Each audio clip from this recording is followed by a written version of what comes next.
تاکہ ہمیں اس بات کا پتہ چل جائے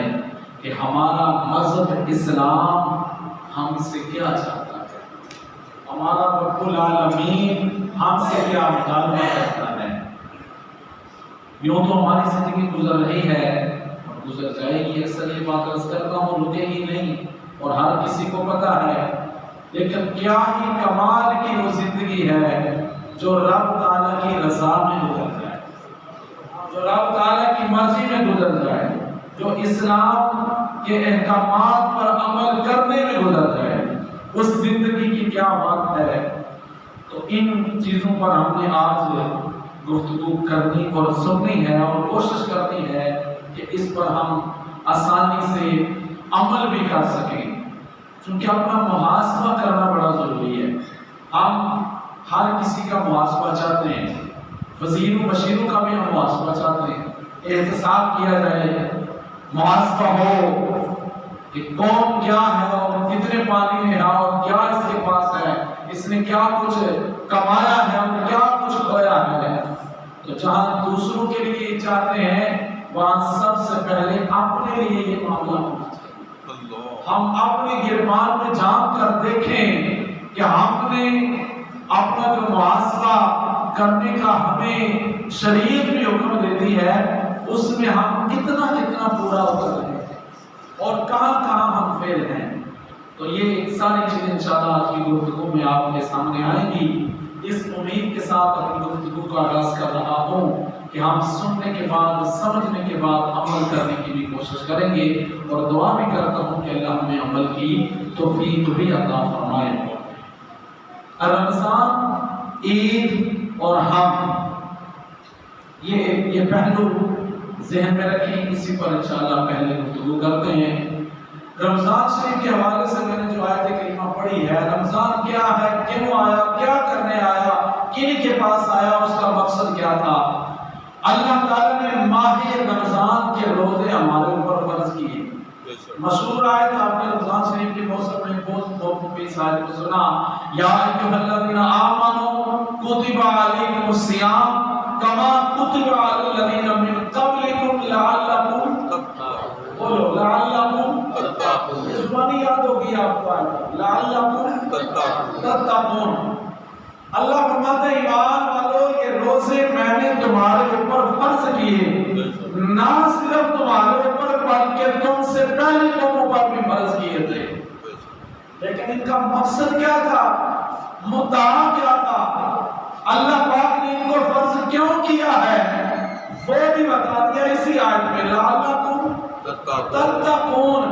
اللہ فرماتا روزے فرض اس لیے کیے تھے تاکہ تم تقوی اختیار کر جاؤ، تم پرہیزگار بن جاؤ، تقوی والے بندے بن جاؤ، نیکوکار ہو جاؤ، متقی بن جاؤ۔ اس لیے تمہارے اوپر یہ رمضان کے روزے ہم نے فرض کیے تھے۔ میرے دوستوں، بھائی بزرگوں، ہم نے دیکھنا یہ ہے کہ کیا ہم نے ماہ رمضان المبارک کو گزار کر ہم نے وہ مقصد تقویٰ جو تھا وہ حاصل کر لیا؟ کیا ہم اس جگہ پر پہنچ چکے ہیں کہ جس جگہ پہ پہنچنے کا رب نے حکم دیا تھا، جس وجہ سے، جس مقصد کے لیے رب نے روزے فرض کیے تھے، کیا ہم نے وہ مقصد حاصل کر لیا؟ کیا ہم تقوی والے بن گئے، ہم پرہیزگار ہو گئے، ہم متقی ہو گئے کہ نہیں ہوئے؟ یہ چیزیں آج ہم نے اپنے گریبان میں جھانک کر دیکھنا ہے۔ غور کیجیے، رمضان شریف آیا، اس سے پیچھے 11 مہینے ہم نے گزارے، اور رمضان شریف ملا اس لیے تھا کہ ہم تقوی والے بن جائیں، لیکن بہت سارے لوگوں نے رمضان شریف کو بقیہ 11 مہینوں کی طرح گزارا، بقیہ 11 مہینوں کی طرح اس مہینے کو بھی گزارا۔ اگر وہ رمضان میں جھوٹ بولتے تھے، رمضان سے پہلے اگر جھوٹ بولتے تھے، رمضان میں بھی بول رہے ہیں۔ اگر رمضان آ جانے کے بعد اس عادت کو چھوڑا نہیں، سمجھو اس مقصد کو حاصل نہیں کیا۔ رمضان سے پہلے اگر زبان پر گالن گلوچ ہوتا تھا تو وہ رمضان کے مہینے میں بھی جاری رہا۔ رمضان سے پہلے دھوکہ فرار اگر کرتے تھے تو وہ رمضان کے مہینے میں بھی کرتے رہے۔ اسی طرح رمضان کے مہینے سے پہلے باقیہ 11 مہینوں کے اندر بد نگاہی ہم کرتے رہے تو رمضان میں بھی کرتے رہے۔ اگر رمضان سے پہلے نمازیں چھوڑنے والی عادت تھی، رمضان میں بھی وہی عادت رہی۔ اور اسی طرح جس طرح رمضان میں وہ عادتیں رہی، اب رمضان گزر جانے کے بعد بھی وہ عادتیں موجود ہیں، وہ کرتوت اب بھی باقی ہیں، وہ جھوٹ اب بھی زبان پر ہے، وہ بد نگاہی اب بھی ہوتی ہے، دل میں لوگوں کے متعلق غلط برے خیالات اب بھی آتے ہیں، گناہ کرنے کی طرف طبیعت اب بھی مائل ہے، نیکی کا وہ شوق اب بھی جاگا نہیں ہے، نمازیں چھوڑنے کی عادت اب بھی باقی ہے۔ تو یہ ساری چیزیں غور طلب ہیں۔ بہت سارے ایسے لوگ جنہوں نے ماہ رمضان کے روزے صرف اس لیے چھوڑے تھے کہ دہاڑی لگانی ہے، کام کاج پہ جانا ہے، کام میں مصروف ہونا ہے، کھیتی باڑی میں کام کرنا ہے، بہت سارے دیگر معاملات، سفر کرنا ہے۔ آج کا سفر کوئی مشکل نہیں ہے، وہ پہلے وقتوں کے سفر تھے مشکل، جن کے لیے رخصت دی ہے شریعت نے، لیکن آج کا سفر تو مشکل نہیں۔ سیالکوٹ تک جانا ہو تو کوئی سفر نہیں، لیکن بہت سارے لوگ چھوٹی چھوٹی وجہ سے بھی رمضان کے روزے چھوڑتے رہے۔ کاروبار کام کاج پر جانے کے لیے روزہ چھوڑ دیا کہ ہم نے کام کرنا ہے، ساری دیہاڑی سارا دن گزارنا ہے تو معاملہ خراب ہو جائے گا۔ اور میں تو سمجھتا ہوں اللہ کا بڑا کرم رہا، اس ماہ مبارک میں تو رب نے ٹھنڈا ٹھنڈا رکھا تھا، گرمی کا تو پتہ ہی نہیں چلا، احساس ہی نہیں ہوا، بھوک پیاس نے تو تنگ کیا ہی نہیں۔ کام کاج کرنے والے بھی بہت سارے ایسے ہیں جنہوں نے روزے رکھے، لیکن بہت سارے ایسے بھی ہیں جنہوں نے روزے چھوڑے۔ کس کے لیے چھوڑے؟ اولاد کے لیے۔ کام پہ جانا تھا، پیسے کمانے تھے، اس لیے کہ اولاد کی بہتری ہو جائے، اس لیے کہ کام کاج کر کے پیسہ کما لیں، دنیا اچھی کر لیں، آخرت کی کوئی فکر نہیں۔ جس دنیا کو اچھا کرنے کے لیے، کاروبار بہتر بنانے کے لیے، مال زیادہ حاصل کرنے کے لیے اگر رب کو ناراض کر لیا اور روزہ چھوڑ دیا، آخرت کو بہتر کرنے کی بات ذہن میں نہ آئی، بلکہ دنیا کو سنبھالنے کی خاطر روزہ چھوڑ دیا اور رب کو ناراض کر لیا، اولاد کی خاطر پیسہ کمانا اور اس کے لیے روزہ چھوڑنا، بھائی میرے یہ اولاد کس کام آئے گی؟ جب اولاد ہمیں قبر میں رکھے گی، کوئی بیٹا آگے ہو کر یہ نہیں کہے گا کہ ابا جی آج قبر میں آپ کی پہلی رات ہے، آج کی رات میں آپ کے پاس قبر میں لیٹ جاتا ہوں تاکہ آپ اس کی تنہائی سے نہ گھبرائیں۔ کوئی لاڈلا بیٹا بھی آگے نہیں ہوگا۔ یہ اولاد چھوڑ کے قبرستان میں تنہا میں قبر میں اتار کر واپس گھر آ جائے گی، پھر یہ بھی خبر نہیں کہ یہ بعد میں ہاتھ اٹھا کے دعا بھی کرے گی یا نہیں کرے گی، پھر معاملہ مشکل ہو جائے گا۔ آج میں کھڑی رومی کشمیر میاں محمد بخش رحمۃ اللہ تعالی علیہ، انہوں نے ہمیں یہ بات سمجھائی ہے، کھول کے ہمارے سامنے رکھی ہے کہ لوگوں جس اولاد کے لیے تم رب کو ناراض کر لیتے ہو، یہ اولاد آخرت میں تمہارے کام نہیں آئے گی۔ تم نے تو رب کو ناراض کیا ہے اس اولاد کی خوشی کی خاطر، اور اس کا مطلب ہر کسی یہ نہیں ہے کہ اولاد کے حقوق پورے نہ کیے جائیں۔ شریعت کے دائرے کے اندر رہ کر پورے کیے جائیں، یہ اسلام حکم دیتا ہے، یہ رب تعالیٰ حکم دیتا ہے۔ جب اولاد کی ضروریات کو پورا کرنے کے لیے رب کو ناراض کیا جائے، شریعت کی دھجیاں اڑائی جائیں، حدود کو کراس کیا جائے، تو پھر بجائے ثواب کے الٹا گناہ ہے۔ میاں محمد بخش فرماتے ہیں جان دیواری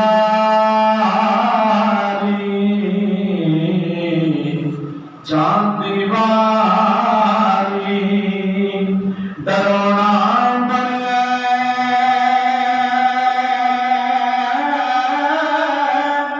ہاتھ نہ لاگے درد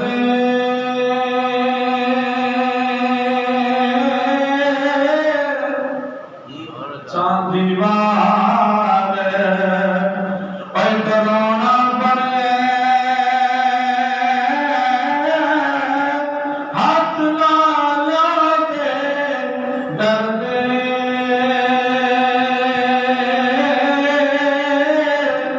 اور جنا لئی تو پاپ کمائے، کتھے بھی تیرے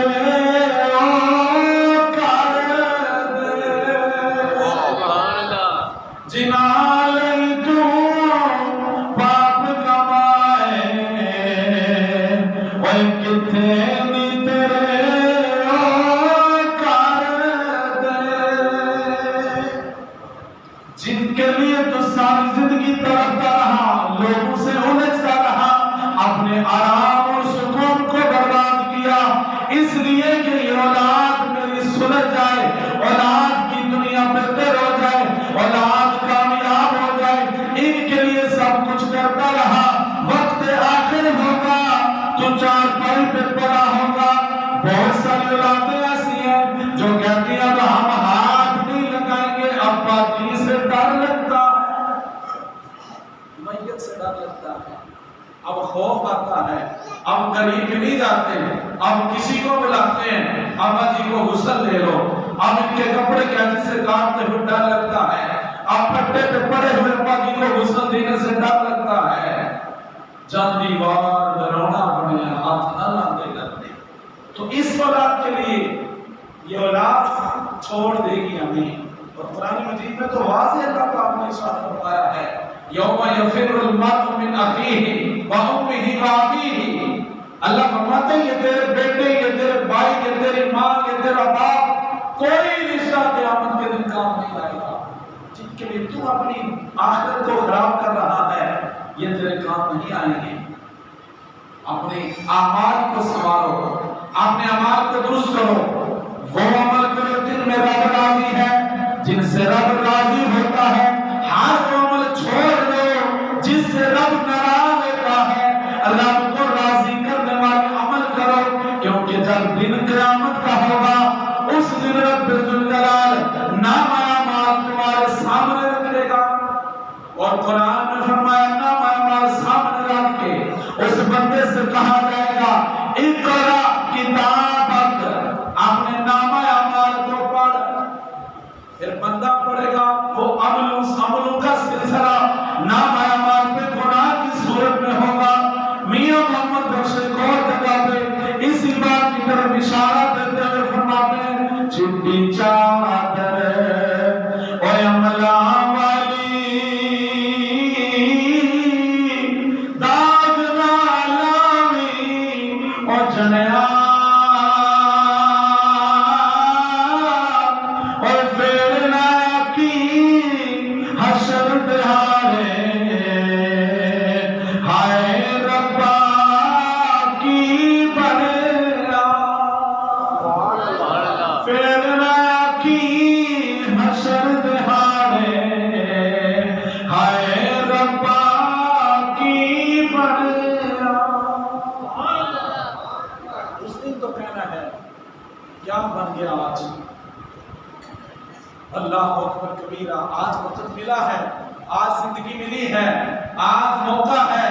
آج رب تعالیٰ نے صحت دی ہے، تندرستی ہے، آج ہم سب کچھ کیوں نہ کر لیں؟ ذرا غور کرو، ذرا توجہ کرو،